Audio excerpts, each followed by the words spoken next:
MP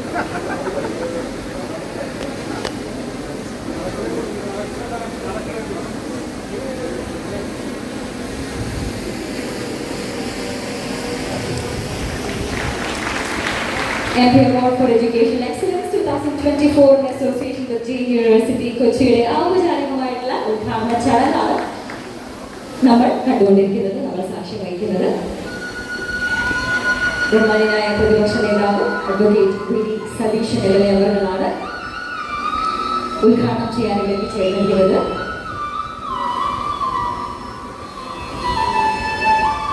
നമ്മുടെ മുഖ്യാതിഥി ശ്രീ ബേസിൽ Joseph, മറ്റ് വിശിഷ്ട വ്യക്തികൾ എല്ലാവരുടെയും സമീപത്തിൽ ചടങ്ങിന് തിരിതെളിക്കും.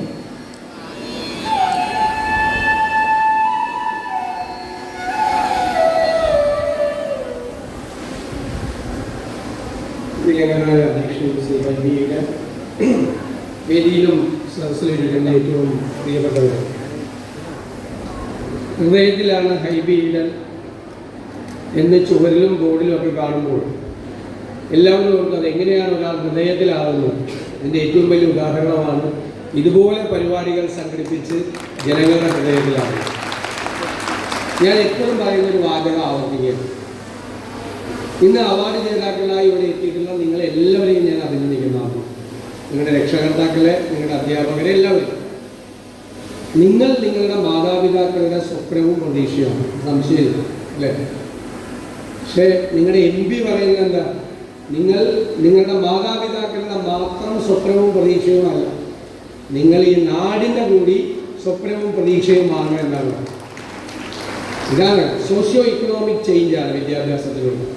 നിങ്ങൾ ഏറ്റവും മികച്ച വിദ്യാഭ്യാസം നേടുമ്പോൾ അത് നിങ്ങളിലും നിങ്ങളുടെ കുടുംബത്തിലും നമ്മുടെ നാടിനും അത് റിഫ്ലക്റ്റ് ചെയ്യും. അതുകൊണ്ട് നിങ്ങൾ ക്രീമായിട്ടുള്ള കുട്ടികളാണ്. ഏറ്റവും ലഭ്യമായിട്ടുള്ള ഏറ്റവും മികച്ച വിദ്യാഭ്യാസം നമ്മുടെ നാട്ടിൽ നേടിയെടുക്കാൻ നിങ്ങൾക്ക് കഴിയും. നല്ല വിദ്യാഭ്യാസ സ്ഥാപനങ്ങളിൽ പോയി മികച്ച ഡിഗ്രികൾ, പോസ്റ്റ് ഗ്രാജുവേഷനുകൾ, പ്രൊഫഷണൽ ഡിഗ്രികൾ എല്ലാം കരസ്ഥമാക്കി സമൂഹത്തിൻ്റെ വ്യത്യസ്തമായ തലങ്ങളിലേക്ക് നിങ്ങളെത്തണം. ഇനിയുള്ള കാലം എന്ന് പറയുന്നത് വല്ലാത്ത കാലമാണ്. നിങ്ങളെപ്പോഴും കേൾക്കുന്ന വാക്കാണ് നോളജ് എക്സ്പ്ലോഷൻ അല്ലേ? ക്ലീഷേ വന്ന വാക്കാണ് നോളജ് എക്സ്പ്ലോഷൻ. എന്താ അങ്ങനെ പറയാൻ കാര്യം?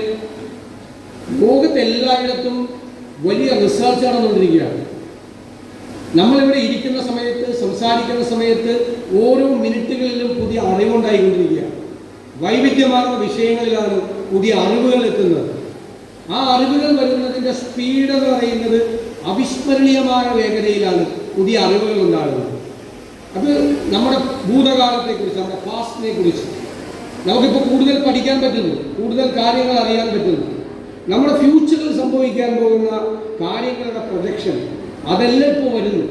ഓരോ വിഷയത്തിലും മെഡിക്കൽ സയൻസിൽ എന്താണ് സംഭവിക്കാൻ പോകുന്നത്, എഞ്ചിനീയറിംഗിൽ എന്താണ് സംഭവിക്കാൻ പോകുന്നത്, ബിൽഡിംഗ് കൺസ്ട്രക്ഷനിൽ എന്താണ് സംഭവിക്കാൻ പോകുന്നത്, മാറ്റങ്ങളാണ്. പുതിയ പുതിയ സബ്ജക്റ്റുകൾ ഉണ്ടാകുന്നു. ആർട്ടിഫിഷ്യൽ ഇൻ്റലിജൻസ് വളരെ വളരെ ശ്രദ്ധേയമായ ഒരു സബ്ജക്റ്റായി മാറുന്നു. ഞാൻ ഈ അടുത്തിടെ ഇപ്പോൾ വായിച്ചുകൊണ്ടിരിക്കുന്ന പുസ്തകത്തിൽ ആർട്ടിഫിഷ്യൽ ഇൻ്റലിജൻസിനെ കുറിച്ചുള്ള വാർത്തകളുണ്ട്. ഷോക്കിംഗ്. അവർ പറയുന്നത് 2020 ആകുമ്പോൾ, ഏത് ഈ ഡെക്കേഡിൽ തന്നെ 2020 ആകുമ്പോൾ നമ്മുടെ ഹ്യൂമൻ ഇൻ്റലിജൻസിന് ഏകദേശം അത്രയും തന്നെ ആർട്ടിഫിഷ്യൽ ഇൻ്റലിജൻസ് എത്തുമെന്നാണ്. 2030 ആകുമ്പോൾ നമ്മുടെ ഇൻ്റലിജൻസിൻ്റെ അപ്പുറം പോയി സൂപ്പർ ഇൻ്റലിജൻ്റ് ആവും ആർട്ടിഫിഷ്യൽ ഇൻ്റലിജൻസ്. 2045 പ്രൊജക്ഷൻ എന്താണെന്നറിയാമോ? നമ്മുടെ ബ്രെയിനിനെ ആർട്ടിഫിഷ്യൽ ഇൻ്റലിജൻസുമായിട്ട് കണക്ട് ചെയ്ത് നമ്മുടെ ഇൻ്റലിജൻസ് 1,000,000 ഫോൾഡ്, അതായത് ദശലക്ഷക്കണക്കിന് ഇരട്ടിയായിട്ട് വർദ്ധിപ്പിക്കാൻ പറ്റും നമ്മുടെ ഇൻ്റലിജൻസ്. ഇപ്പോഴത്തെ ഇൻ്റലിജൻസ് തന്നെ കൊണ്ടുവന്ന് എന്തെല്ലാം പണിയെടുക്കണം. അപ്പോൾ അത് ഒരു ദശലക്ഷക്കണക്കിന് ഡെവലപ്പ് ചെയ്ത് കഴിഞ്ഞാൽ സംഭവിക്കാൻ പോകുന്നത് എന്താ? അങ്ങനെ കണക്ട് ചെയ്യാൻ പറ്റാവുന്ന രീതിയിൽ നമ്മുടെ ശരീരത്തെ, നമ്മുടെ മനസ്സിനെ, നമ്മുടെ ചിന്തയെ, നമ്മുടെ സമീപനങ്ങളെ എല്ലാം സ്വാധീനിക്കുന്ന തരത്തിൽ വരികയാണ്. ആ സബ്ജക്റ്റ് വരികയാണ്. ഏത്? Very near. അതാണ് സിംഗുലാരിറ്റി ഈസ് നിയർ എന്നാണ് പറയുന്നത്. ഏകത്വം പ്രാപിക്കാൻ പോവാണ് ഇതെല്ലാം തമ്മിൽ. ഇപ്പോൾ ഞാൻ തമാശയായിട്ട് പറയും,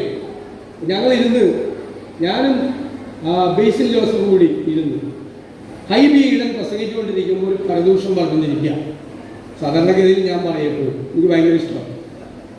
പക്ഷേ ചിലപ്പോൾ ഒരു 20-25 വർഷം കഴിയുമ്പോൾ ഹൈ വീടിൻ്റെ ഗ്രാൻഡ് സൺ വന്നിട്ട് ഞങ്ങളുടെ രണ്ടുപേരുടെയും ഗ്രാൻഡ് ചിൽഡ്രനോട് ചോദിക്കും, നിങ്ങൾ ആ സെൻറ് തെരേസാസ് കോളേജിൽ ഇങ്ങനൊരു പരിപാടി നടന്നുകൊണ്ടിരിക്കുമ്പോൾ എൻ്റെ അപ്പൂപ്പനെ കുറിച്ച് നിങ്ങളുടെ 2 അപ്പൂപ്പന്മാർ കൂടി പരദൂഷണം പറഞ്ഞില്ലെന്ന് ചോദിക്കും.